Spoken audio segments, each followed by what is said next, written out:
ਵਾਹਿਗੁਰੂ ਵਾਹਿਗੁਰੂ। ਗੁਰੂ ਨਾਨਕ ਪਦ ਪੰਕਜ ਬੰਦਨ ਪੰਕਜ ਬੰਦਨ। ਸਿਮਰੋ ਅੰਗਦ ਦੁਖ ਨਿਕੰਦਨ। ਗੁਰੂ ਅਮਰਦਾਸ ਹਿਰਦੈ ਨਿਤ ਧਿਆਉ ਹਿਰਦੈ ਨਿਤ ਧਿਆਉ। ਸ਼੍ਰੀ ਗੁਰੂ ਰਾਮਦਾਸ ਗੁਣ ਗਾਉ। ਗੁਰੂ ਅਰਜਨ ਬਿਗਨਨ ਕੇ ਨਾਸ਼ਕ ਬਿਗਨਨ ਕੇ ਨਾਸਕ। ਸ਼੍ਰੀ ਹਰਿ ਗੋਬਿੰਦ ਸੁਮਤ ਪ੍ਰਕਾਸ਼ਕ। ਸ਼੍ਰੀ ਹਰਿ ਰਾਏ ਨਮੋ ਕਰ ਜੋਰੀ ਨਮੋ ਕਰ ਜੋਰੀ। ਸ਼੍ਰੀ ਹਰਿ ਕ੍ਰਿਸ਼ਨ ਮਨਾਉ ਬਹੋਰੀ। ਗੁਰੂ ਤੇਗ ਬਹਾਦਰ ਪਰਮ ਕਿਰਪਾਲ ਪਰਮ ਕਿਰਪਾਲਾ। ਸ਼੍ਰੀ ਗੁਰੂ ਗੋਬਿੰਦ ਸਿੰਘ ਮਿਸਾਲਾ। ਤਰੋ ਤਰਾ ਪਰ ਪੁਨ ਪੁਨ ਸੀਸਾ ਪੁਨ ਪੁਨ ਸੀਸਾ। ਮੰਦੋ ਬਾਰ ਬਾਰ ਜਗਦੀਸਾ। ਏਕ ਓੰਕਾਰ ਸਤਿਗੁਰੂ ਦੇਹ ਪ੍ਰਸਾਦ ਸਚ ਹੋਏ। ਵਾਹਿਗੁਰੂ ਜੀ ਕੀ ਫਤਿਹ ਹੈ। ਵਿਘਨ ਵਿਨਾਸ਼ਨ ਸੋਏ। ਵਾਹਿਗੁਰੂ ਜੀ ਕੀ ਫਤਿਹ ਹੈ। ਵਿਘਨ ਵਿਨਾਸ਼ਨ ਸੋਏ। ਦੋਹਰਾ ਤੁੰਗ ਸਤਲ ਚੜ ਕੇ ਗੁਰ ਕਰੇ। ਚਾਰੋ ਦਿਸ਼ਾ ਬਲੋਕਨ ਕਰੇ। ਤੈ ਇਕ ਵਿਚਰਤ ਹੋਤੋ ਗੰਦੀਲਾ। ਕਰਿਓ ਨਿਹਾਰਨ ਰੂਪ ਛਬੀਲਾ। ਵਾਹਿਗੁਰੂ ਜੀ ਕਾ ਖਾਲਸਾ ਵਾਹਿਗੁਰੂ ਜੀ ਕੀ ਫਤਿਹ। ਆਓ ਗੁਰੂ ਪਿਆਰੇ ਗੁਰੂ ਸਵਾਰੇ ਸਤਸੰਗੀ ਜਣੋ, ਰੋਜ਼ਾਨਾ ਦੀ ਤਰ੍ਹਾਂ ਪਾਤਸ਼ਾਹ ਜੀ ਕੀ ਅਪਾਰ ਕਿਰਪਾ ਬਖਸ਼ਿਸ਼ ਦਾ ਸਦਕਾ ਪਿਛਲੇ ਪਹਿਰਾਂ ਦੇ ਦੀਵਾਨ ਸਜਾਉਂਦੇ ਹੋਏ ਆਪ ਜੀ ਗੁਰੂ ਚਰਨਾਂ ਵਿਖੇ ਹਾਜ਼ਰੀਆਂ ਲਵਾ ਰਹੇ ਹੋ। ਆਓ ਲੜੀਵਾਰ ਇਤਿਹਾਸ ਦੀ ਕਥਾ ਵਿਚਾਰ ਨਾਲ ਜੁੜਨਾ ਕਰੀਏ ਜੀ। ਆਪਾਂ ਵਿਚਾਰਾਂ ਸਰਵਣ ਕਰ ਰਹੇ ਸੀ ਜਦੋਂ ਧੰਨ ਧੰਨ ਸ੍ਰੀ ਗੁਰੂ ਗੋਬਿੰਦ ਸਿੰਘ ਜੀ ਮਹਾਰਾਜ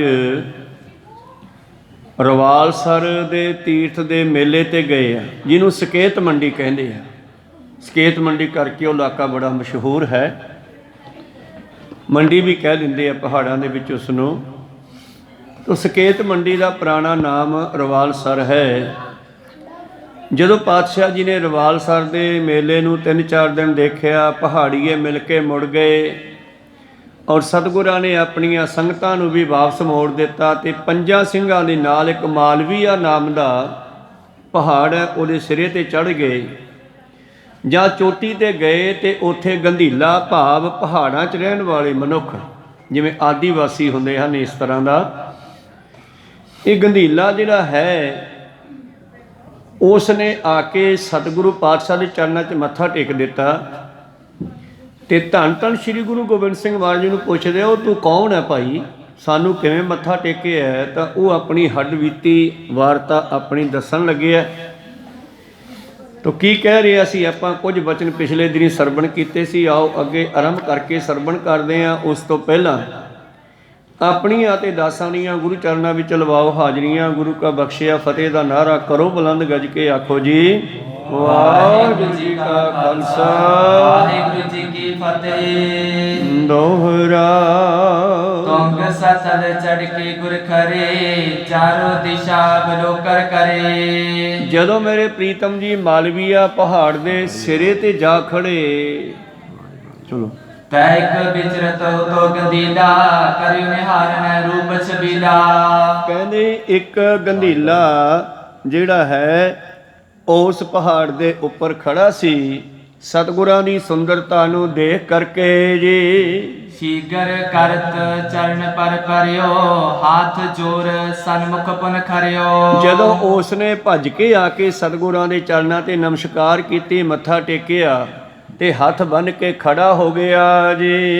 ਦੇਖਤ ਕਲਗੀ ਤਰ ਕਹਿ ਬਾਨੀ, ਕਹਾ ਜਾਣਤੀ ਬੰਧਨ ਠਾਨੀ। ਪ੍ਰੀਤਮ ਜੀ ਕਹਿਣ ਲੱਗੇ ਬਈ ਤੂੰ ਕੌਣ ਹੈ, ਸਾਨੂੰ ਕਿਵੇਂ ਜਾਣਦਾ ਹੈ, ਕਿਉਂ ਨਮਸਕਾਰ ਕੀਤੀ ਹੈ। ਉਹ ਹੈ ਕਹਾ ਬਾਸ ਸੱਚ ਭਾਖੋ, ਆਏ ਕਹਾ ਕਤ ਗਮਨ ਪਿਲਾਖੋ। ਤੂੰ ਕੌਣ ਹੈ, ਕਿੱਥੋਂ ਆਇਆ, ਕਿੱਥੇ ਰਹਿਣਾ ਤੇ ਕਿੱਧਰ ਚਲਿਆ ਹੈ। ਸੁਨ ਕਰ ਭਨਿਓ ਬਾਕ ਮੁਸਕਾਈ, ਕਿਉਂ ਨਾ ਪਛਾਨ ਤੋ ਸੁਖਦਾਈ। ਔਰ ਉਹ ਗੰਧੀਲਾ ਕਹਿਣ ਲੱਗਿਆ ਮਹਾਰਾਜ ਤੁਸੀਂ ਮੈਨੂੰ ਜਾਣਦੇ ਨਹੀਂ, ਮੈਂ ਤੁਹਾਡਾ ਹੀ ਸੇਵਕ ਹਾਂ। ਸੁਣੋ ਮੇਰੀ ਹੱਡ ਬੀਤੀ, ਮੇਰੀ ਆਤਮ ਕਥਾ।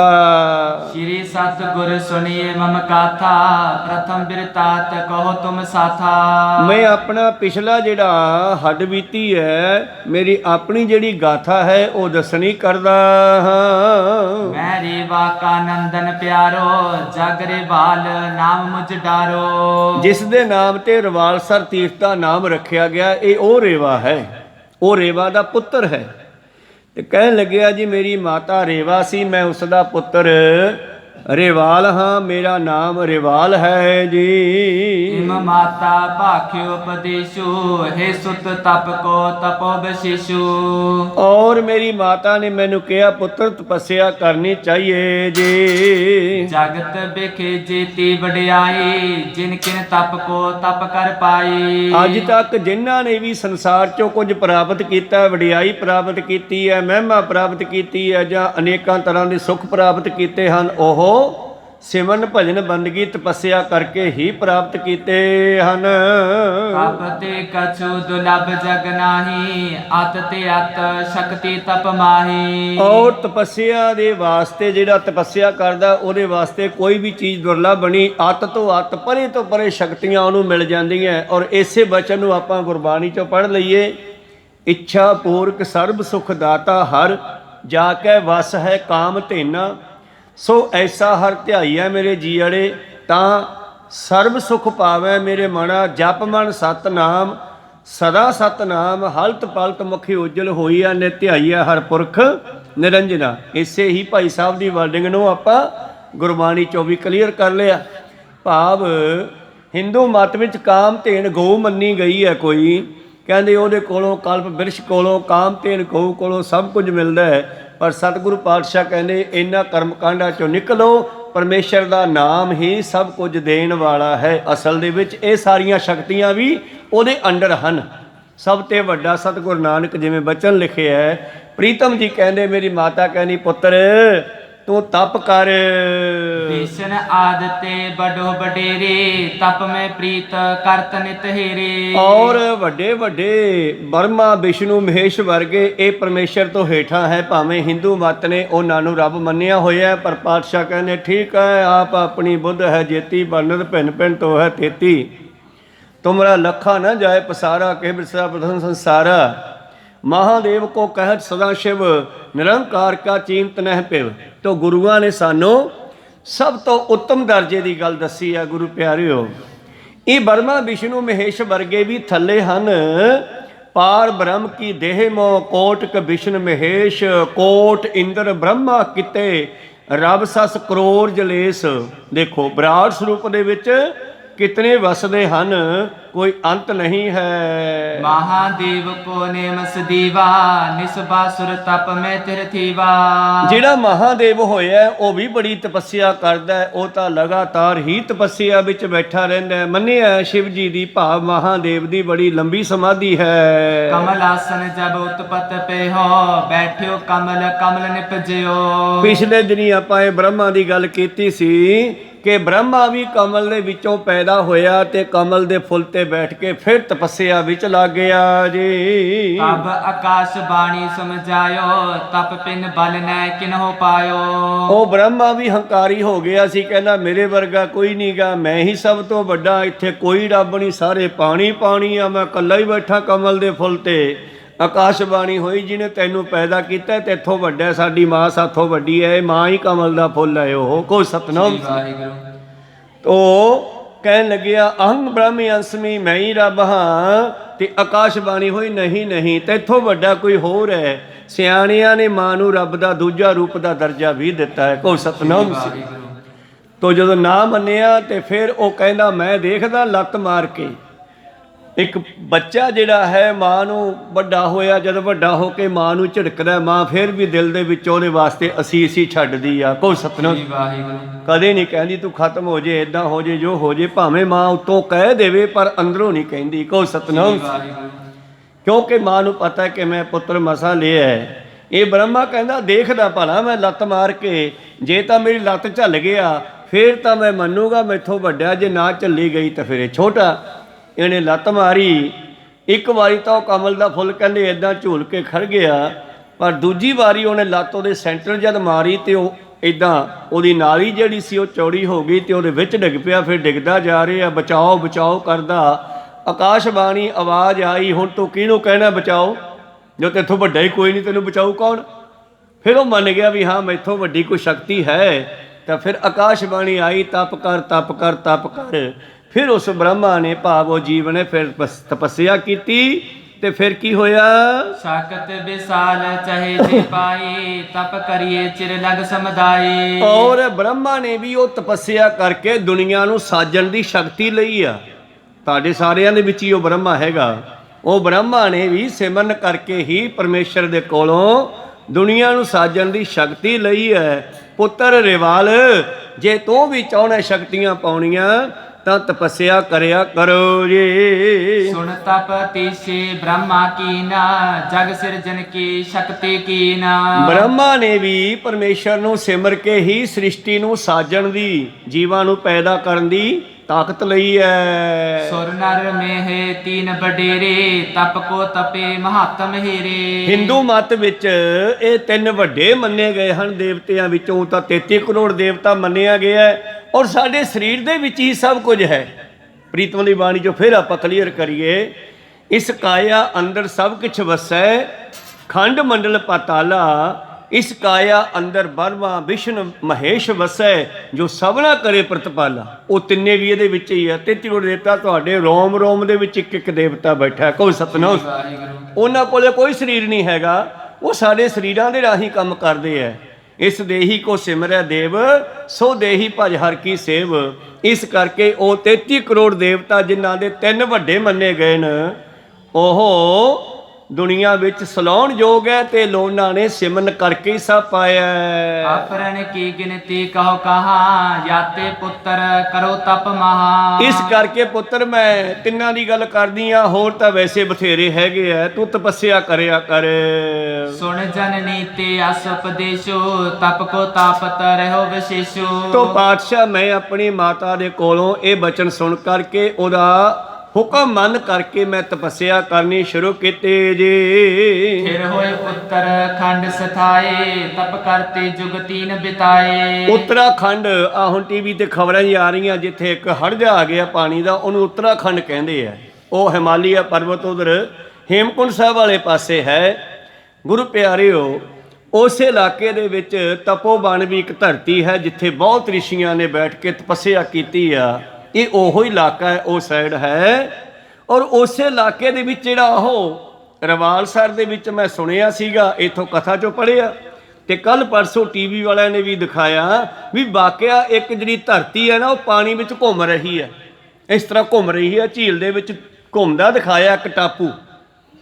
ਟੀਵੀ ਤਾਂ ਛੋਟਾ ਹੀ ਦਿਸੂਗਾ, ਕਾਫੀ ਵੱਡਾ ਹੋਣਾ ਹੈ ਤੇ ਵੱਡੀ ਸਾਰੀ ਝੀਲ ਹੈ। ਉਹਦੇ ਵਿੱਚੋਂ ਹਰੇ ਰੰਗ ਦਾ ਟਾਪੂ ਅਲੱਗ ਹੀ ਘੁੰਮਦਾ ਦਿਖਾਈ ਦਿੰਦਾ ਹੈ।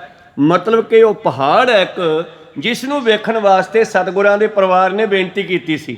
ਜਦੋਂ ਪੰਮੇ ਪੰਡਤ ਨੇ ਕਿਹਾ ਸੀ ਨਾ ਜੀ ਰਵਾਲਸਰ ਦਾ ਮੇਲਾ ਆ ਰਿਹਾ, ਤੁਸੀਂ ਚੱਲੋ ਸਾਨੂੰ ਮੇਲਾ ਦਿਖਾ ਕੇ ਲਿਆਓ, ਨਾਲੇ ਤੁਹਾਨੂੰ ਉੱਥੇ ਇੱਕ ਪਹਾੜ ਪਾਣੀ ਤੇ ਤੈਰਦਾ ਵਿਖਾਵਾਂਗੇ। ਤੇ ਫਿਰ ਮਾਤਾ ਗੁਜਰੀ ਜੀ, ਮਾਤਾ ਸੁੰਦਰ ਕੌਰ ਜੀ, ਮਾਤਾ ਸਾਹਿਬ ਕੌਰ ਜੀ, ਮਾਤਾ ਜੀਤੋ ਜੀ ਤੋਂ ਉਦੋਂ ਪਹਿਲਾਂ ਸਰੀਰ ਤਿਆਗ ਚੁੱਕੇ ਆ। ਇਸ ਤਰ੍ਹਾਂ ਇਹਨਾਂ ਮਾਤਾਵਾਂ ਨੇ, ਸਿੰਘਾਂ ਨੇ ਬੇਨਤੀ ਕੀਤੀ ਤੇ ਪਾਤਸ਼ਾਹ ਜੀ ਉਹ ਪਹਾੜ ਵਿਖਾਉਣ ਵਾਸਤੇ ਤੇ ਰਵਾਲਸਰ ਦਾ ਮੇਲੇ ਦੀ ਵੇਖਣ ਵਾਸਤੇ ਤੇ ਅਸਲ 'ਚ ਪਰਮੇਸ਼ਰ ਦੇ ਪਿਆਰੇ ਤਾਰਨ ਵਾਸਤੇ ਜਾਂਦੀ ਹੈ ਇਹਨਾਂ ਮੇਲਿਆਂ ਦੇ ਵਿੱਚ। ਮੇਰੇ ਪ੍ਰੀਤਮ ਜੀ ਉੱਥੇ ਪਹੁੰਚੇ ਹਨ। ਤਬ ਕਮਲਾਸਨ ਚਲ ਕਰ ਆਇਓ, ਆਗੇ ਥਿਰ ਹੋਏ ਦਰਸ ਦਿਖਾਇਓ। ਇਹ ਕਹਿਣ ਲੱਗਿਆ ਜੀ ਮੈਂ ਉੱਥੇ ਤਪੱਸਿਆ ਕੀਤੀ ਜਦ ਬੈਠ ਕੇ 3 ਯੁੱਗ ਲੰਬਾ ਸਮਾਂ, ਤੇ ਮੇਰੇ ਸਾਹਮਣੇ ਕਮਲਾਸਨ ਬ੍ਰਹਮਾ ਪ੍ਰਗਟ ਹੋ ਗਿਆ ਜੀ।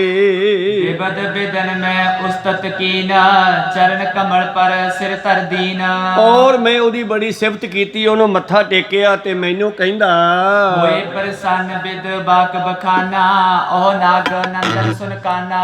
ਮੈਨੂੰ ਕਹਿਣ ਲੱਗਿਆ ਉਹ ਨਾਗ ਪੁੱਤਰ, ਦੋ ਤਰ੍ਹਾਂ ਦੀ ਦੁਨੀਆ ਵਿੱਚ ਲੜਾਈ ਵੀ ਰਹਿੰਦੀ ਹੈ, ਇੱਕ ਯਖ ਹੈ ਤੇ ਇੱਕ ਨਾਗ ਹੈ। ਦੋ ਤਰ੍ਹਾਂ ਦੀਆਂ ਕੈਟੇਗਰੀਆਂ, ਪਹਾੜਾਂ ਦੇ ਵਿੱਚ ਵੀ, ਇਹ ਧਰਤੀ ਤੇ ਵੀ ਦੋ ਤਰ੍ਹਾਂ ਦੀਆਂ ਕੈਟੇਗਰੀਆਂ। ਇੱਕ ਗੁਰੂ ਪਿਆਰਿਓ ਮਨਮੁਖ ਤੇ ਗੁਰਮੁਖ, ਇਹਨਾਂ ਦੋਨਾਂ ਚੀਜ਼ਾਂ ਦੀ ਲੜਾਈ ਚੱਲਦੀ ਰਹਿੰਦੀ ਹੈ। ਇਹ ਨਾਗ ਪੁੱਤਰ ਕਹਾਉਂਦੇ ਹਨ ਉਹ ਰਿਵਾਲਵਾਦੀ।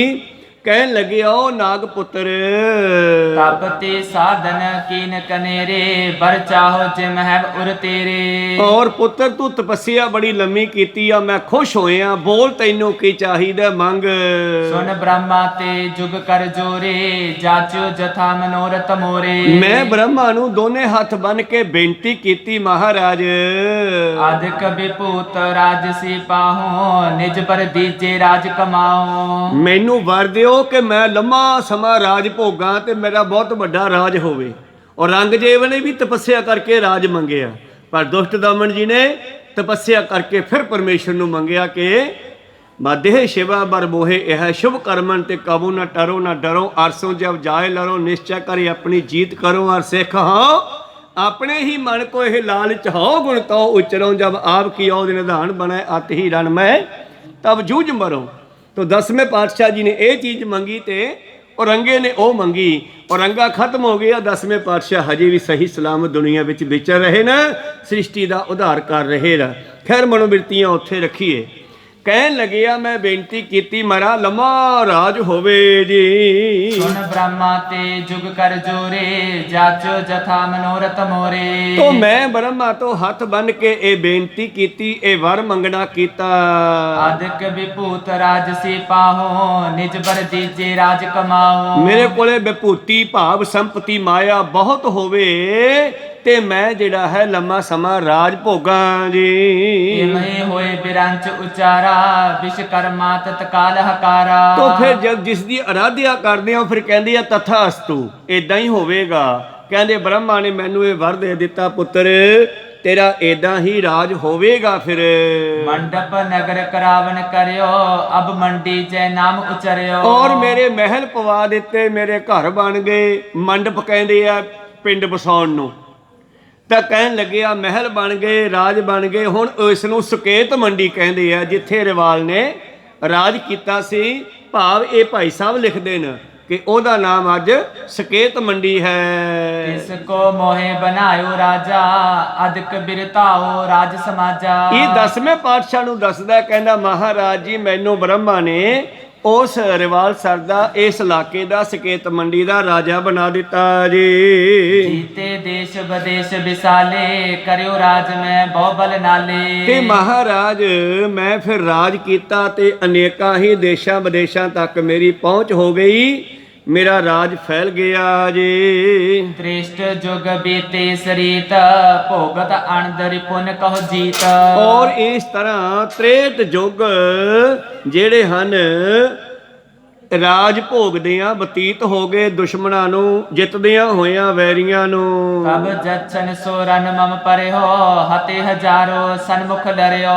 ਤੇ ਮਹਾਰਾਜ ਜੱਛਾ ਨੇ ਫਿਰ ਮੇਰੇ ਐਂਟੀ ਚੱਲਣਾ ਸ਼ੁਰੂ ਕੀਤਾ। ਜੱਛਾ ਨੇ ਮੇਰੇ ਨਾਲ ਲੜਨਾ ਸ਼ੁਰੂ ਕੀਤਾ ਜੀ। ਬਾਜਿਓ ਲੋ ਸੋ ਲੋ ਕਰਾਰਾ ਮਚਿਓ ਮਹਾ ਸੰਗਰਾਮ ਅਖਾਰਾ। ਔਰ ਬੜਾ ਲੋਹੇ ਤੇ ਲੋਹਾ ਵੱਜਿਆ, ਬੜੇ ਜੰਗ ਹੋਏ ਭਿਆਨਕ। ਜਛਨ ਲਛਨ ਘਾਲਿਓ ਹੀਲਾ ਕਰਿਓ ਤਕੀਲਨ ਰੇਲ ਰੋਪੀਲਾ। ਔਰ ਜੱਛਾ ਨੇ ਲੱਖਾਂ ਦੀ ਗਿਣਤੀ ਵਿੱਚ ਆ ਕੇ ਹਮਲਾ ਕੀਤਾ ਤੇ ਮੈਨੂੰ ਧੱਕ ਦਿੱਤਾ। ਰੇਲ ਪੇਲ ਕੋ ਹੁੰਦਾ ਹੈਗਾ ਮਿੱਟੀ 'ਚ ਮਿਲਾ ਦੇਣਾ, ਭਾਵ ਉਲਟ ਪੁਲਟ ਕਰ ਦੇਣਾ ਸਭ ਕੁਝ। ਬਹੁਤਨ ਮਿਲ ਮੁਝ ਕੋ ਬਦ ਕੀਨੋ ਰਾਜ ਸਕਲ ਮੋਰੋ ਤਬ ਛੀਨੋ। ਤੋ ਮਹਾਰਾਜ ਉਹਨਾਂ ਜੱਛਾਂ ਨੇ ਇਕੱਠੇ ਹੋ ਕੇ ਮੇਰੇ ਤੇ ਹਮਲਾ ਕੀਤਾ, ਮੇਰਾ ਰਾਜ ਭਾਗ ਖੋਲਿਆ ਜੀ। ਜਹ ਪੂਰਬ ਮੈਂ ਤਪ ਬਹੁ ਤਾਪਾ ਵਿਦ ਬਰਤੇ ਤੀਰਥ ਹੈ ਥਾਪਾ। ਜਿੱਥੇ ਪੂਰਬਲੇ ਸਮੇਂ ਵਿੱਚ ਮੈਂ ਤਪੱਸਿਆ ਕੀਤੀ ਸੀ ਉਸੇ ਦਾ ਹੀ ਜਗ੍ਹਾ ਇਹ ਤੀਰਥ ਹੈ, ਸਕੇਤ ਮੰਡੀ ਵਾਲਾ ਰਵਾਲਸਰ। ਲੱਗ ਗਿਰ ਬਰ ਤਰ ਵਰ जल समसर तरत फिरत हिरत सब जल पर। ਔਰ ਮਹਾਰਾਜ ਉਦੋਂ ਦੇ ਆ ਦੇਖੋ ਪਾਣੀ ਦੇ ਉੱਤੇ ਦਰਖਤ ਪਹਾੜ ਅਤੇ ਛੋਟੇ ਛੋਟੇ ਟਾਪੂ ਤੈਰਦੇ ਫਿਰਦੇ ਹਨ। ਇਹ ਉਸ ਤਪੱਸਿਆ ਦਾ ਫਲ ਹੈ। ਇਹ ਕਲੰਕ ਅਵਤਾਰ ਨ ਜਾਵਤ ਬਾਸ ਕਰੋ ਮੈਂ ਇਸ ਥਲ ਤਾਵਤ। ਔਰ ਮਹਾਰਾਜ ਜੀ ਮੈਂ ਇੱਥੇ ਰਹੂੰਗਾ ਜਿੰਨਾ ਚਿਰ ਨੇਕ ਕਲੰਕ ਅਵਤਾਰ ਨਹੀਂ ਆਉਂਦਾ ਉਹਨਾਂ ਚਿਰ ਮੈਂ ਇਸ ਥਲ ਤੇ ਇਸੇ ਤਰ੍ਹਾਂ ਵਿਚਰਾਂਗਾ। करुणा कर अब तुम चले आए अपनो दर्शन रुचिर दिखाए। ਔਰ ਕਹਿੰਦਾ ਮੈਨੂੰ ਨੇਕ ਕਲੰਕ ਅਵਤਾਰ ਦੀ ਉਡੀਕ ਹੈ ਤੇ ਤੁਸੀਂ ਵੀ ਦਇਆ ਕਰਕੇ ਦਰਸ਼ਨ ਦਿੱਤੇ ਹਨ।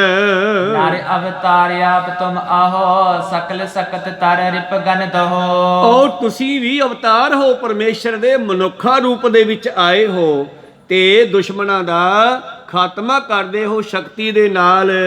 मैं अब परयो आपकी शरणी चाहो निखल विपता निज हरनी। ਔਰ ਕਿਰਪਾ ਕਰਕੇ ਮੇਰੇ ਵੈਰੀਆਂ ਦਾ ਵੀ ਨਾਸ਼ ਕਰ ਦਿਓ ਮੈਂ ਤੁਹਾਡੀ ਸ਼ਰਨ ਲੈਂਦਾ ਹਾਂ। कृपा करो प्रभ बनो सहाय दास जान कर लेहो बचाए। ਔਰ ਮੈਨੂੰ ਆਪਣਾ ਦਾਸ ਜਾਣ ਕੇ ਸੇਵਕ ਜਾਣ ਕੇ ਬਚਾਉਣਾ ਕਰੋ ਜੀ। चित कसुरासुर जग समुदाय तुम निज आज्ञा बिखे चलाए। ਇਸ ਸੰਸਾਰ ਦੇ ਸਾਰੇ ਲੋਕ ਤੁਹਾਡੇ ਹੁਕਮ ਅੰਦਰ ਹਨ।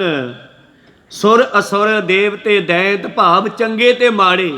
ਕੋਈ ਦੇਵਤਿਆਂ ਦੇ ਅਲੱਗ ਰੂਪ ਨਹੀਂ ਹੁੰਦੇ ਕੋਈ ਦੈਂਤਾਂ ਦੇ ਸਿੰਘਾਂ ਤੇ ਸਿਰਾਂ ਤੇ ਸਿੰਘ ਨਹੀਂ ਹੁੰਦੇਗੇ। ਇਹ ਮਨੁੱਖਾਂ ਦੇ ਵਿੱਚ ਹੀ ਹੁੰਦੇ ਹਨ। ਇੱਕ ਉਹ ਦੇਵਤੇ ਹੁੰਦੇ ਆ ਜਿਹੜੇ ਕਿਸੇ ਨਾਲ ਲੜਨਾ ਨਹੀਂ ਚਾਹੁੰਦੇ ਤੇ ਦੈਂਤ ਹੁੰਦੇ ਆ ਜਿਹੜੇ ਐਵੇਂ ਹੀ ਲੜਾਈਆਂ ਕਰਦੇ ਫਿਰਦੇ ਆ। ਇਹ ਸੰਸਾਰ ਦੇ ਵਿੱਚ ਦੋ ਤਰ੍ਹਾਂ ਦੀਆਂ ਕੈਟਾਗਰੀਆਂ ਮੈਂ ਪਹਿਲਾਂ ਬੇਨਤੀ ਕੀਤੀ ਆ। ਤਾਂ ਉਹ ਕਹਿਣ ਲੱਗੇ ਆ ਜੀ ਮੇਰੀ ਸਾਡੀ ਰੱਖਿਆ ਕਰੋ ਇਹਨਾਂ ਲੋਕਾਂ ਤੋਂ। जहना माने सो तुम मारा सब पर हुक्म आपको पारा। ਔਰ ਭੈ ਵਿੱਚ ਪਵਨ ਵਹੈ ਸਦਵਾਓ ਭੈ ਵਿੱਚ ਚੱਲੈ ਲੱਖ ਦਰਿਆਓ ਭੈ ਵਿੱਚ ਅਗਨ ਕੱਢੈ ਵੇਗਾਰ ਭੈ ਵਿੱਚ ਧਰਤੀ ਦੱਬੀ ਭਾਰੇ ਸਾਰੇ ਤੁਹਾਡੇ ਹੁਕਮ ਵਿੱਚ ਹੈ ਦੇਵਤੇ ਦੈਂਤ। ਔਰ ਜਿਹੜੇ ਤੁਹਾਡਾ ਹੁਕਮ ਨਹੀਂ ਮੰਨਦੇ ਤੁਸੀਂ ਉਹਨਾਂ ਨੂੰ ਖਤਮ ਕਰ ਦਿੰਦੇ ਹੋ। जच्छन को बल ते समझावो बदियो बैर विशाल मिटावो। ਮਹਾਰਾਜ ਸਾਡਾ ਜੱਛਾਂ ਦੇ ਨਾਲ ਦੁਸ਼ਮਣੀ ਵੱਧ ਚੁੱਕੀ ਹੈ ਤੁਸੀਂ ਮਟਾਉਣੀ ਕਰੋ ਜੀ। इमर बाल की बिनती सुन कै शरण परयो अपनी मन गुन कै। ਔਰ ਸਤਿਗੁਰਾਂ ਦਾ ਸੁਭਾਅ ਹੈ ਜੋ ਸ਼ਰਨ ਆਵੈ ਤਿਸ ਕੰਠ ਲਗਾਵੈ ਇਹ ਬਿਰਧ ਸੁਆਮੀ ਸੰਦਾ। ਸਤਿਗੁਰਾਂ ਨੇ ਰਿਵਾਲ ਦੀ ਬੇਨਤੀ ਸੁਣ ਕੇ श्री कलगीधर धनक संभारा तान्यो पान तान ते पारा। ਕਹਿੰਦੇ ਸਤਿਗੁਰਾਂ ਨੇ ਮੋਢੇ ਤੋਂ ਆਪਣਾ ਕਮਾਨ ਲਾਹਿਆ ਤੇ ਭੱਥੇ ਦੇ ਵਿੱਚੋਂ ਇੱਕ ਤੀਰ ਕੱਢਿਆ ਕਮਾਨ ਤੇ ਚੜਾਇਆ। कही जे जब कान लगाए चाप नाद बड़ पयो तदाए। ਔਰ ਜਦੋਂ ਚੜਾ ਕੇ ਉਹਦੇ ਵਿੱਚ ਤੀਰ ਤੇ ਉਹਦੀ ਤੰਦੀ ਖਿੱਚ ਕੇ ਕੰਨ ਤੱਕ ਲਿਆਂਦੀ ਹੈ ਤੇ ਜਿਹੜਾ ਕਮਾਨ ਹੈ ਉਹ ਟੁੱਟਣ ਦੀ ਅਵਸਥਾ ਚ ਆ ਗਿਆ ਚਿਰੜ ਚਿਰੜ ਕਰਨ ਲੱਗਿਆ। ते गन पर्वत अड़ाए भय हलाचल शब्द उठाए। ਔਰ ਕਹਿੰਦੇ ਕਮਾਨ ਦਾ ਇਹ ਆਵਾਜ਼ ਸੁਣ ਕੇ ਪਹਾੜ ਵੀ ਕੰਬਣ ਲੱਗੇ ਬਈ ਇਹ ਤੀਰ ਚੱਲੂਗਾ ਤੇ ਪਤਾ ਨਹੀਂ ਕਿਹਨੂੰ ਕਿਹਨੂੰ ਫਨਾ ਕਰੂਗਾ। सब ते अब आवाज इम आए राख लियो हम तुम शरनाए। ਔਰ ਉਹ ਸਾਰੇ ਜੱਖ ਉੱਥੇ ਪਹਾੜਾਂ 'ਚ ਹੀ ਵਸਦੇ ਆ ਕਹਿੰਦੇ ਉਹਨਾਂ ਪਹਾੜਾਂ 'ਚੋਂ ਆਵਾਜ਼ਾਂ ਆਉਣ ਲੱਗੀਆਂ ਸਾਨੂੰ ਬਚਾ ਲਓ ਅਸੀਂ ਵੀ ਤੁਹਾਡੀ ਸ਼ਰਨ ਵਿੱਚ ਹਾਂ। इतने बिखे पुरखे के आयो सतगुर के सन्मुख दृष्ट आयो। ਔਰ ਇੱਕ ਹੋਰ ਮਨੁੱਖ ਜਿਹੜਾ ਸਤਿਗੁਰਾਂ ਦੇ ਸਾਹਮਣੇ ਆ ਗਿਆ कान में रोम जटा समझाहे मृग को चर्म ओढ़ कर ताही। ਜਿਸ ਦੇ ਸਰੀਰ ਦੇ ਉੱਤੇ ਰੋਮ ਜਿਹੜੇ ਸਨ ਉਹ ਜਟਾਂ ਬਣ ਚੁੱਕੇ ਸਨ ਸਿਰ ਦੇ ਰੋਮ ਵੀ ਜਟਾਂ ਬਣ ਚੁੱਕੇ ਸਨ। ਗੁਰੂ ਪਿਆਰਿਓ ਉਹ ਜੰਗਲਾਂ ਵਿੱਚ ਰਹਿਣ ਵਾਲੇ ਰਿਸ਼ੀ ਮੁਨੀ ਕੇਸ ਕੱਟਦੇ ਨਹੀਂ ਸੀ ਵੀ ਸਾਥੋਂ ਸੰਭਾਲੇ ਨਹੀਂ ਜਾਂਦੇ ਤੇ ਇਹਨਾਂ ਨੂੰ ਕੱਟ ਹੀ ਦਈਏ ਜਿਵੇਂ ਅੱਜ ਕੱਲ੍ਹ ਦੇ ਲੋਕ ਕੱਟੀ ਜਾਂਦੇ ਐ। ਕੇਸਾਂ ਵਿੱਚ ਪਾਵਰ ਹੈ ਸ਼ਕਤੀ ਹੈ ਇਸ ਕਰਕੇ ਰਿਸ਼ੀਆਂ ਮੁਨੀਆਂ ਨੇ ਕੇਸ ਦਾੜੇ ਰੱਖੇ ਨਾ ਆਪਣੇ ਤੇ ਸਤਿਗੁਰਾਂ ਨੇ ਸਾਨੂੰ ਵੀ ਉਸ ਰੂਪ ਤਾਂ ਦਿੱਤਾ ਕਿ ਸਿੱਖ ਦੇ ਵਿੱਚ ਸ਼ਕਤੀ ਬਣੀ ਰਹੇ।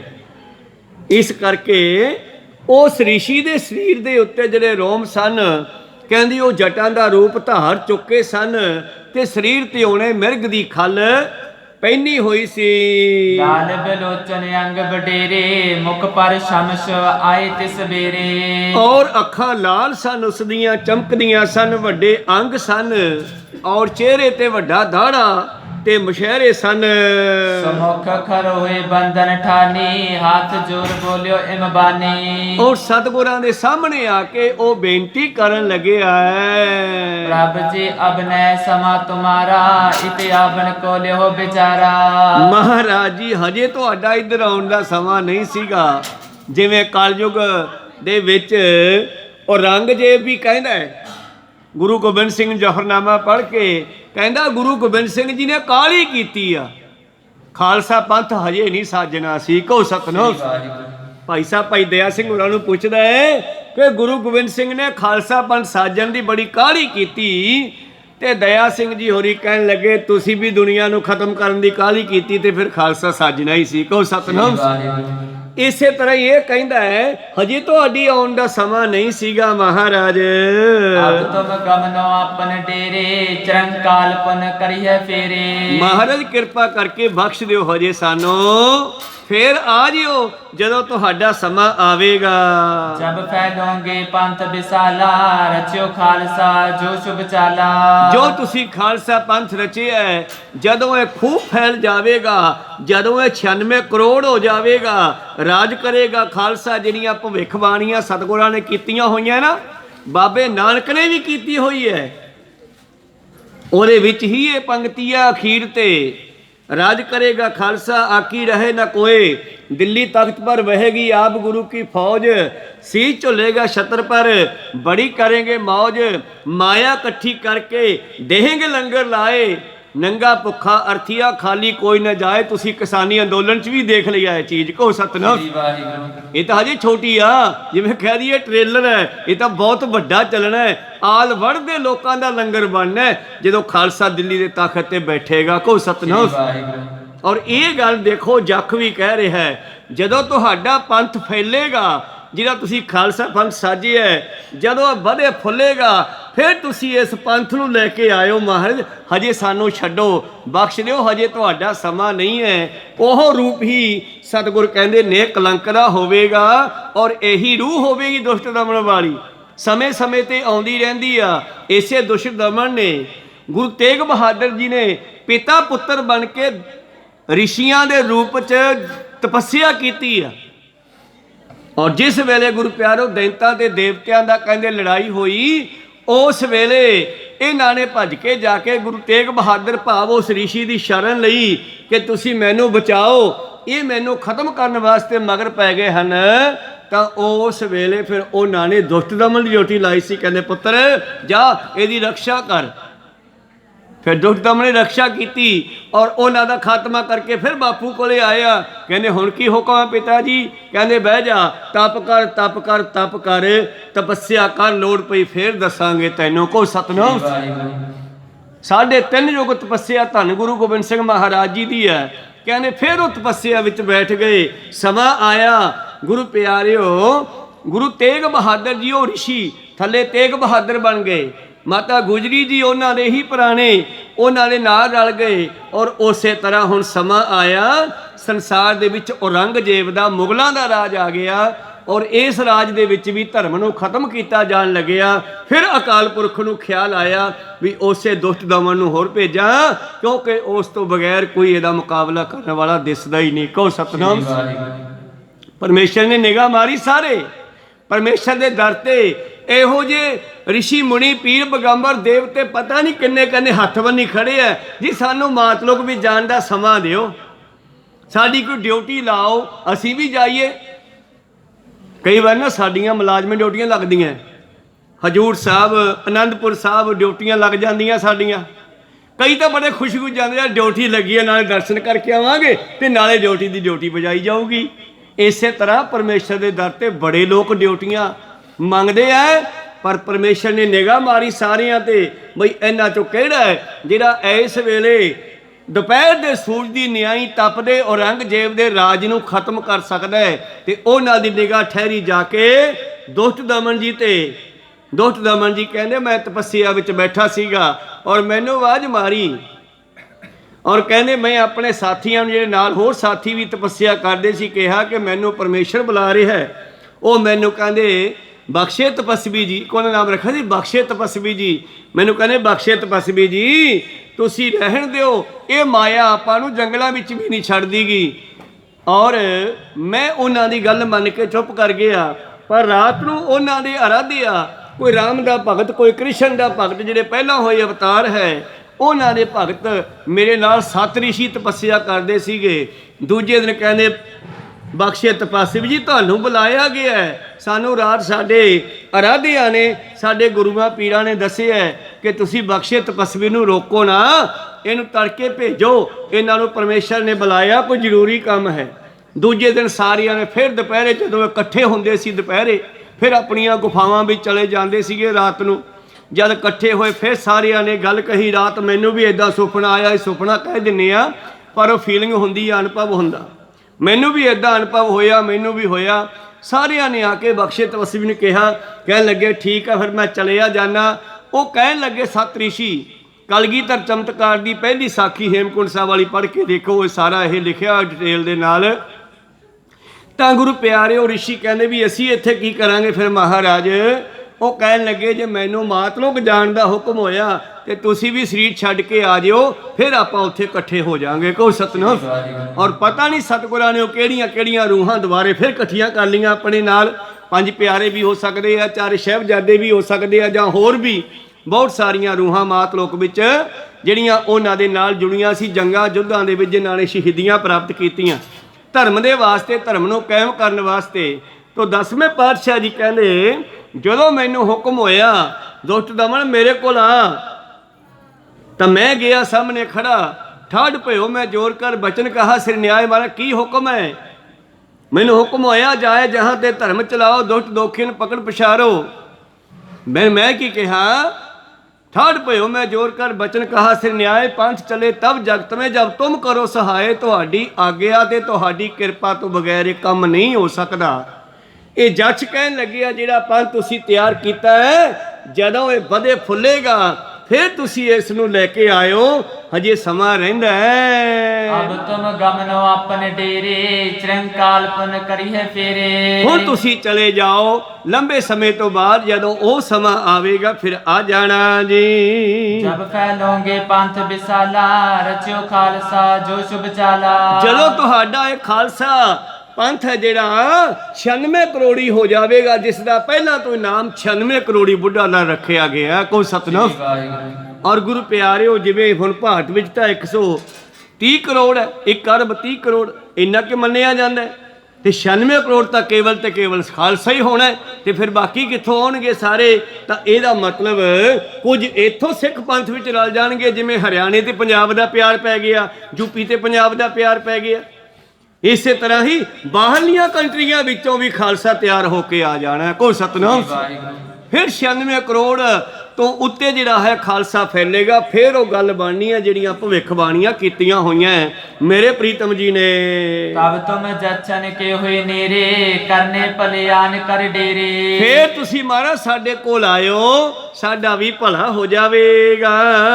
ਮੋਰੋ ਸਰਦ ਧਾਰ ਜਚਨਾਮੋ, ਨਾਗਨ ਸੰਗ ਸਦਾ ਸੰਗਰਾਮੋ। ਔਰ ਸਾਡੀ ਲੜਾਈ ਚੱਲਦੀ ਰਹਿੰਦੀ ਹੈ ਜੱਛਾਂ ਤੇ ਨਾਗਾਂ ਦੀ। ਮੈਂ ਪਹਿਲਾਂ ਬੇਨਤੀ ਕੀਤੀ ਹੈ ਨਾ, ਇਹ ਜੱਛਾਂ ਤੇ ਨਾਗਾਂ ਦੀ ਲੜਾਈ ਚੱਲਦੀ ਰਹਿੰਦੀ ਆ, ਜਿਵੇਂ ਖਾਲਸੇ ਦੇ ਨਾਲ ਵੀ ਲੜਾਈ ਚੱਲਦੀ ਰਹਿੰਦੀ ਹੈ। ਤੇ ਮੇਰੇ ਪ੍ਰੀਤਮ ਜੀ ਨੇ ਵੀ ਬਚਨ ਕਰਤਾ, ਖਾਲਸਾ ਸੋਈ ਜੋ ਕਰੈ ਨਿਤ ਜੰਗ, ਖਾਲਸਾ ਸੋਈ ਜੋ ਚੜੇ ਤਰੰਗ, ਖਾਲਸਾ ਮੇਰੋ ਸੱਜਣ ਸੂਰਾ ਖਾਲਸੇ ਕਾ। ਇਸ ਤਰ੍ਹਾਂ ਬੜੀ ਮਹਿਮਾ ਸਤਿਗੁਰਾਂ ਨੇ ਸਰਬਲੋ ਗ੍ਰੰਥ ਵਿੱਚ ਖਾਲਸੇ ਦੀ ਕੀਤੀ ਹੈ। ਗੁਰੂ ਪਿਆਰਿਓ, ਇਹ ਜੱਜ ਕਹਿੰਦੇ ਸਾਡੀ ਲੜਾਈ ਚੱਲਦੀ ਰਹਿੰਦੀ ਹੈ ਨਾਗਾਂ ਦੇ ਨਾਲ।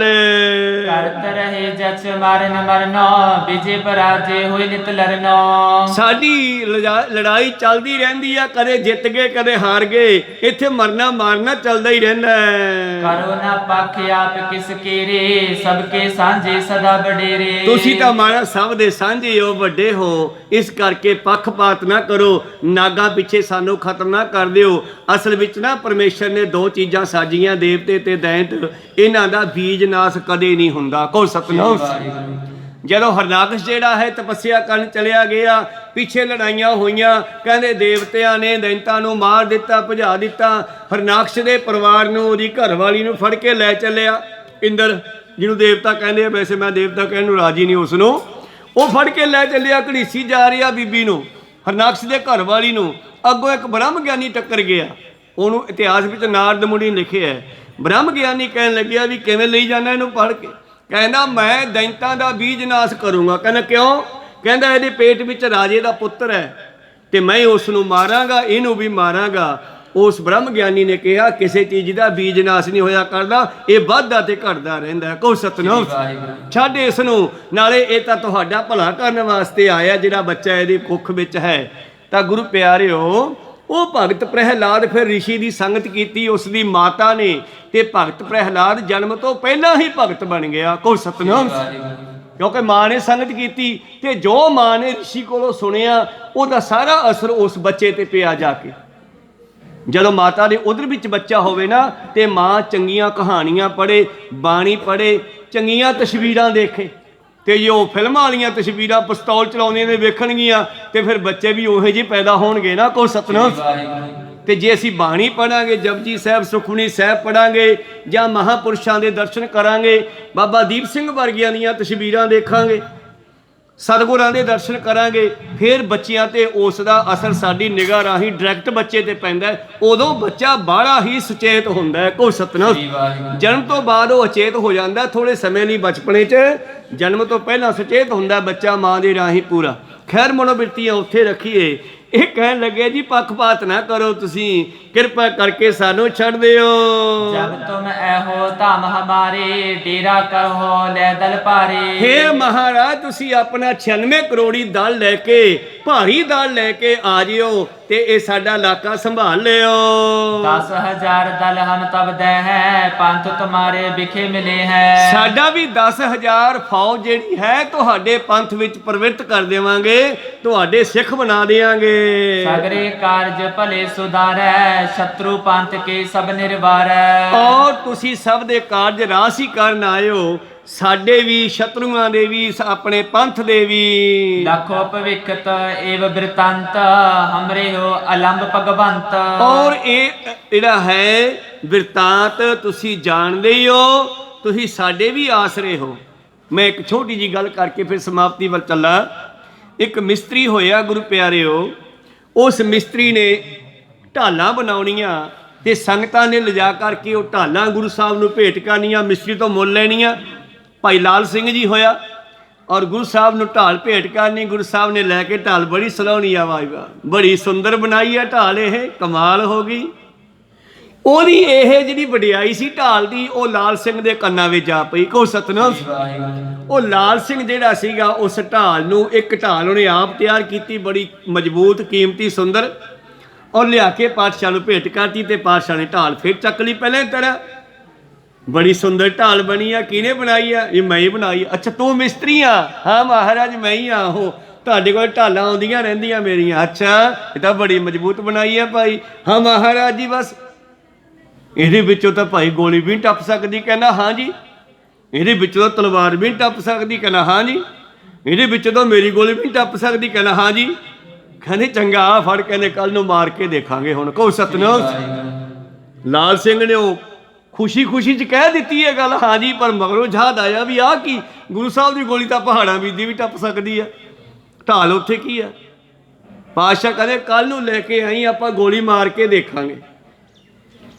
ਵਿਚਾਰਾ ਨਿੰਮੋ ਝੂਣਾ ਹੋ ਗਿਆ, ਵਾਪਸ ਮੁੜ ਗਿਆ। ਕਿਉਂਕਿ ਸਤਿਗੁਰ ਨੂੰ ਹੰਕਾਰ ਚੰਗਾ ਨਹੀਂ ਲੱਗਦਾ, ਪਰ ਸਿੱਖ ਨੂੰ ਆਪਣੇ ਚਾਨਾਂ ਦੂਰ ਨਹੀਂ ਕਰਨਾ ਚਾਹੁੰਦੇ। ਹਰਜੂ ਹੰਕਾਰ ਨਾ ਭਾਵੀ ਬੇਦਕੂਕ ਸੁਣਾਵੇ। ਇਸ ਕਰਕੇ ਹੰਕਾਰ ਨੂੰ ਮਾਰਨ ਵਾਸਤੇ ਸਤਿਗੁਰਾਂ ਨੇ ਇਹ ਜੁਗਤ ਵਰਤੀ ਆ। ਦੂਜੇ ਦਿਨ ਜਦੋਂ ਰਾਤ ਨੂੰ ਘਰੇ ਗਿਆ, ਘਰਵਾਲੀ ਕਹਿਣ ਲੱਗੀ ਭਗਵਾਨ, ਕਹਿੰਦੀ ਮਹਾਰਾਜ ਜੀ ਇਹ ਦੇਖ ਹੀ ਨਹੀਂ ਆਏ ਢਾਲ ਬਾਬਾ ਜੀ ਨੂੰ। ਉਹ ਕਹਿੰਦਾ ਵੀ ਗੱਲ ਤਾਂ ਆਹ ਹੋ ਗਈ। ਉਹ ਵਾਲੀਆਂ ਸਿਫਤਾਂ ਕਰਨ ਲੱਗੇ, ਮੇਰਾ ਤਾਂ ਦਿਮਾਗ ਹੀ ਬੰਦ ਹੋ ਗਿਆ ਤੇ ਮੈਂ ਤਾਂ ਆਹ ਕਹਿ ਬੈਠਾ। ਤੇ ਗੁਰੂ ਸਾਹਿਬ ਕਹਿੰਦੇ ਕੱਲ ਨੂੰ ਆਪਾਂ ਇਹਦੇ ਗੋਲੀ ਮਾਰ ਕੇ ਦੇਖਾਂਗੇ, ਹੁਣ ਕੀ ਕਰੀਏ? ਗੁਰੂ ਪਿਆਰੋ, ਕਈ ਵਾਰੀ ਬੰਦੇ ਤੋਂ ਕੰਮ ਵਿਗੜੇ ਤੇ ਬੀਬੀ ਸਵਾਰ ਲੈਂਦੀ ਹੈ। ਬੀਬੀ ਸਵਾਰੇ ਗਵਾਗਾੜੇ ਤੇ ਬੰਦਾ ਸਵਾਰ ਲੈਂਦਾ ਕਈ ਵਾਰੀ, ਕਿਉਂਕਿ ਦੋਨੇ ਇੱਕ ਦੂਜੇ ਦੇ ਪੂਰਕ ਹੈ। ਉਹ ਬੀਬੀ ਕਹਿਣ ਲੱਗੀ ਹੁਣ ਇਹਦਾ ਕੋਈ ਹੱਲ ਨਹੀਂ ਗਾ, ਤੂੰ ਹੁਣੇ ਜਾ 5 ਸਿੱਖਾਂ ਨੂੰ ਬੇਨਤੀ ਕਰਕੇ ਆ, ਤੜਕੇ ਪ੍ਰਸ਼ਾਦਾ ਛਕਣ ਆਪਣੇ ਘਰੇ, ਆਪਾਂ ਉਹਨਾਂ ਤੋਂ ਅਰਦਾਸ ਕਰਾਵਾਂਗੇ। ਕਹੋ ਸਤਿਨਾਮ। ਕਹਿਣ ਲੱਗਿਆ ਠੀਕ ਆ। ਉਹ 5 ਸਿੱਖਾਂ ਨੂੰ ਬੇਨਤੀ ਕਰੇ ਆਇਆ ਵੀ ਤੜਕੇ ਜੀ ਤੁਹਾਡਾ ਗੱਫਾ ਸਾਡੇ ਘਰੇ ਆ ਤੇ ਆਇਓ। 5 ਸਿੱਖ ਪਹੁੰਚ ਗਏ, ਪ੍ਰਸ਼ਾਦਾ ਛਕਾਤਾ।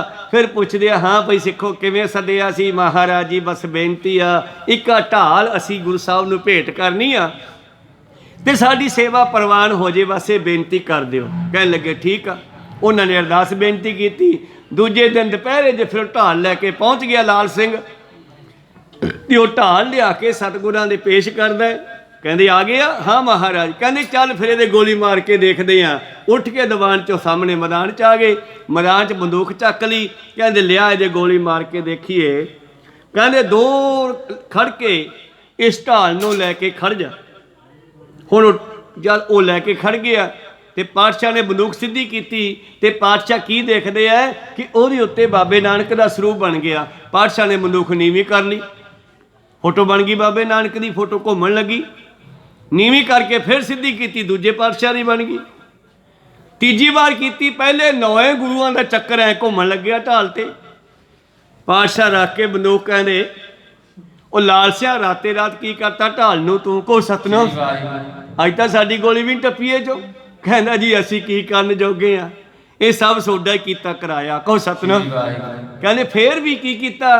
ਕਹਿੰਦੇ ਜੀ 5 ਸਿੰਘਾਂ ਤੋਂ ਅਰਦਾਸ ਕਰਾਈ ਸੀ ਵੀ ਸਾਡੀ ਸੇਵਾ ਹੀ ਪ੍ਰਵਾਨ ਹੋ ਜੇ, ਬਾਕੀ ਗੋਲੀ ਗਲਟਾਂ ਦੇ ਵਿੱਚੋਂ ਤੁਸੀਂ ਤਾਂ ਕਿਤੇ ਹੀ ਮਾਰੋ, ਉੱਥੇ ਹੀ ਟੱਪ ਸਕਦੀ ਆ। ਕਹਿੰਦੇ ਨਹੀਂ, ਅੱਜ ਜਿਹੜੀ ਤੇਰੀ ਅਰਦਾਸ ਸੀ ਨਾ, ਇਹ ਅਰਦਾਸ ਕਰਕੇ ਇਹਦੇ ਢਾਲ ਦੇ ਮੂਹਰੇ ਗੁਰੂਆਂ ਦੀ ਢਾਲ ਬਣ ਗਈ। ਹੁਣ ਮੈਂ ਕਿਹਦੇ ਗੋਲੀ ਮਾਰਾਂ? ਕੋ ਸਤਨਾਮ। ਤੇਰੀ ਢਾਲ ਦੀ ਵੀ ਰਕਸ਼ਾ ਗੁਰੂ ਸਾਹਿਬ ਕਰਨ ਲੱਗ ਪਏ।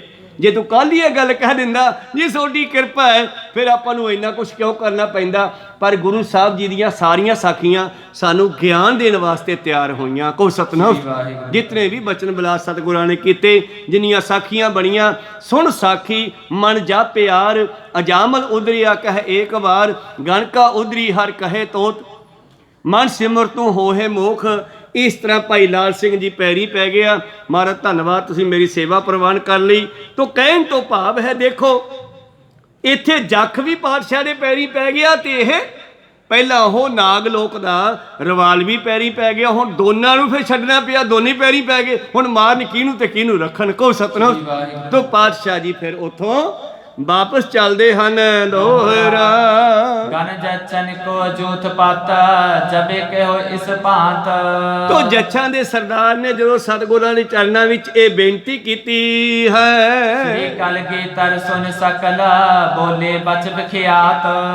ਪਾਤਸ਼ਾਹ ਕਲਗੀਧਰ ਪਾਤਸ਼ਾਹ ਉਹ ਸਿੱਖ ਨੂੰ, ਜੱਛ ਨੂੰ ਕਹਿਣ ਲੱਗੇ, ਜਥੇਦਾਰ ਨੂੰ ਜੋ ਜਰਨੈਲ ਸੀ ਜੱਛਾਂ ਦਾ, ਮਹਾਂਵੀਰ ਰਸ ਵਿਖੇ ਪਿਗੋਬਾ, ਛਿਮਾ ਕਰਨ ਆਸੇ ਜਿਸ ਜੋਬਾ। ਉਹ ਯਾਰ ਤੂੰ ਮੈਨੂੰ ਵੀਰ ਰਸ ਵਿੱਚ ਭਿਉਂ ਦਿੱਤਾ ਹੈ, ਤੂੰ ਪੈਰੀ ਪੈ ਕੇ ਮਾਫੀ ਮੰਗ ਲਈ ਹੈ। ਇਹ ਗੁਰੂ ਨਾਨਕ ਦਾ ਘਰ ਹੀ ਐਸਾ ਜੋ ਸ਼ਰਨ ਆਵੇ ਤਿਸ ਕੰਠ ਲਗਾਵੇ, ਛੱਡਣਾ ਹੀ ਪੈਣਾ।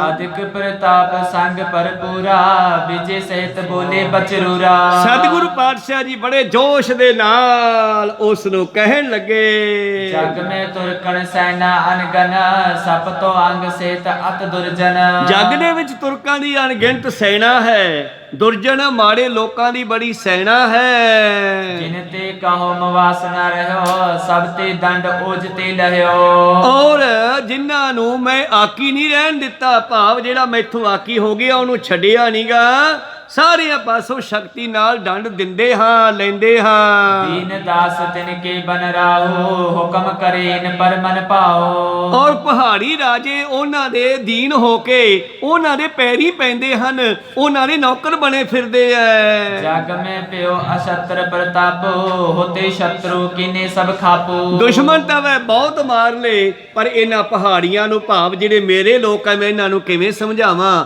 ਇਹ ਮੇਰੀ ਗੱਲ ਨਹੀਂ ਮੰਨਦੇ। ਤੁਰ ਕਨਨ ਗਨ ਕੋ ਮਾਰੋ, ਇੱਕ ਸਰ ਸੰਗ ਭਸਮ ਕਰ ਡਾਰੋ। ਮੇਰਾ ਤਾਂ ਜੀ ਕਰਦਾ ਜੇ ਕਿਤੇ ਪਹਾੜੀਏ ਮੇਰੀ ਗੱਲ ਮੰਨ ਲੈਣ, ਭੀਮਚੰਦ ਵਰਗੇ, ਕਿਉਂਕਿ ਭੀਮਚੰਦ ਵਰਗਿਆਂ ਨਾਲ ਗਏ ਨਾ, ਭੀਮਚੰਦ ਵਰਗੇ ਪਹਾੜੀਏ ਜੇ ਮੇਰੀ ਗੱਲ ਮੰਨ ਲੈਣ ਤਾਂ ਮੈਂ ਇੱਕ ਤੀਰ ਨਾਲ ਇਹਨਾਂ ਮੁਗਲਾਂ ਦਾ ਖਾਤਮਾ ਕਰ ਦੇਵਾਂ ਤੇ ਇਹਨਾਂ ਪਹਾੜੀਆਂ ਨੂੰ ਇੱਥੋਂ ਦੇ ਪੱਕੇ ਰਾਜੇ ਬਣਾ ਦੇਵਾਂ।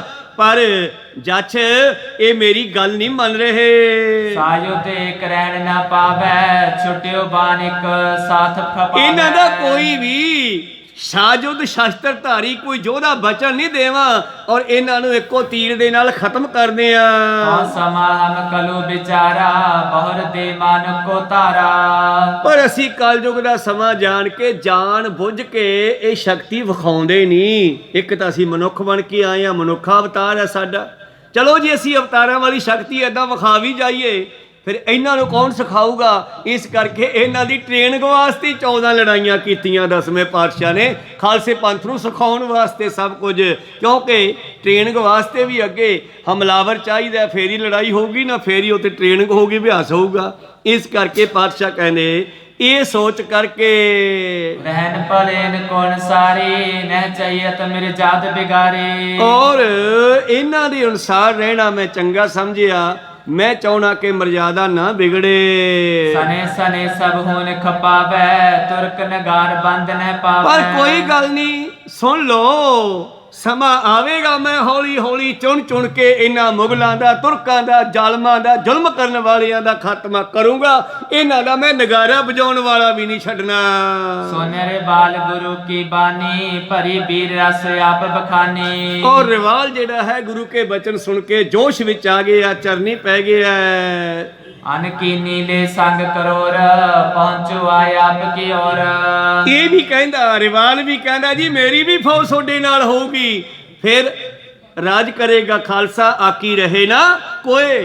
जश भी कहना मेरी फौज ਤੁਹਾਡੇ ਨਾਲ होगी, ਉਹ भी कहना मेरी फौज ਤੁਹਾਡੇ ਨਾਲ होगी। ਤੇ ਫਿਰ ਜਿਹੜੇ ਜ਼ੁਲਮ ਕਰਨ ਵਾਲੇ ਆ ਖਾਲਸੇ ਤੇ ਜਾਂ ਇਸ ਸੰਸਾਰ ਦੇ ਵਿੱਚ ਜਿਹੜੇ ਜ਼ੁਲਮ ਕਰਨ ਵਾਲੇ ਆ ਤੁਰੇ ਫਿਰਦੇ ਆ ਨਾ, ਇਹ ਫਿਰ ਲੱਭੇ ਨਹੀਂ ਥਿਉਣੇਗੇ। ਸੈਨ ਭਿਆਨਕ ਬਨੇ ਪੁਚੰਗੇ ਸੁਨੋ ਪਿਤਾ ਜੀ ਹੋਏ ਕਰੰਗੇ। ਔਰ ਇੱਕ ਰੰਗੀ ਨੀਲਾ ਬਾਣਾ ਪਹਿਰ ਕੇ ਬੈਠੋ ਪੁਰ ਕਰਤਾਰ। ਇਹ ਵੀ ਬਚਨੋਂ ਭਵਿੱਖਬਾਣੀ 'ਚ ਲਿਖੇ ਹੋਏ ਨਾ, ਕਹਿੰਦੇ ਸਾਰੇ ਇੱਕ ਰੰਗੀ ਹੋ ਜਾਣਗੇ। ਫਿਰ ਐਸੀ ਭੁਜੰਗੀਆਂ ਦੀ, ਖਾਲਸੇ ਨੂੰ ਭੁਜੰਗੀ ਕਹਿੰਦੇ ਆ। ਕੀ ਹੋ ਗਿਆ ਜੇ ਮੇਰੇ 4 ਪੁੱਤਰ ਮਾਰ ਲਏ ਤੇ ਮੇਰਾ ਹਜੇ ਜਿਹੜਾ ਭੁਜੰਗੀ ਖਾਲਸਾ ਉਹ ਹਜੇ ਜਿਉਂਦਾ, ਉਹ ਤੇਰਾ ਹਿਸਾਬ ਕਿਤਾਬ ਕਰੂਗਾ।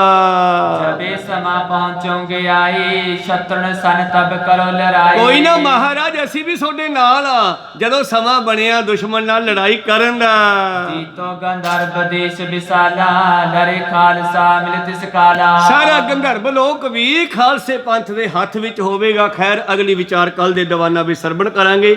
ਸਮਾਂ ਸਮਾਪਤੀ ਤੇ ਜਾ ਰਿਹਾ, ਰੋਕਣ ਦੀ ਆਗੇ ਬਖਸ਼ੋ ਜੀ।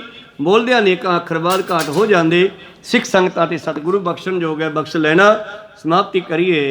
हे अच्युत हे पार ब्रह्म अविनाशी अविनाश। हे पूरन हे सर्व मैं पंचन गुणतास। हे संगी हे निरंकार हे निर्गुण सब टेक। हे गोविंद हे गुण निधान जाके सदा विवेक। हे अपरंपर हर हरे हो बनहार। हे संत कै सदा संग तारा आधार। हे ठाकुर हों दास रो मैं निर्गुण गुण नहीं कोई। नानक दीजै नाम दान परोए। आए प्रभ शरणागति कृपा निध दयाल। एक अखर हर मन बसत होत निहाल। एक ओंकारा सतगुरु प्रसाद सच होए। वाहिगुरु जी की फतेह है। विघ्न विनाशन सोए। वाहिगुरु जी की फतेह है। विघ्न विनाशन सोए। वाहिगुरु जी का खालसा वाहिगुरु जी की फतेह।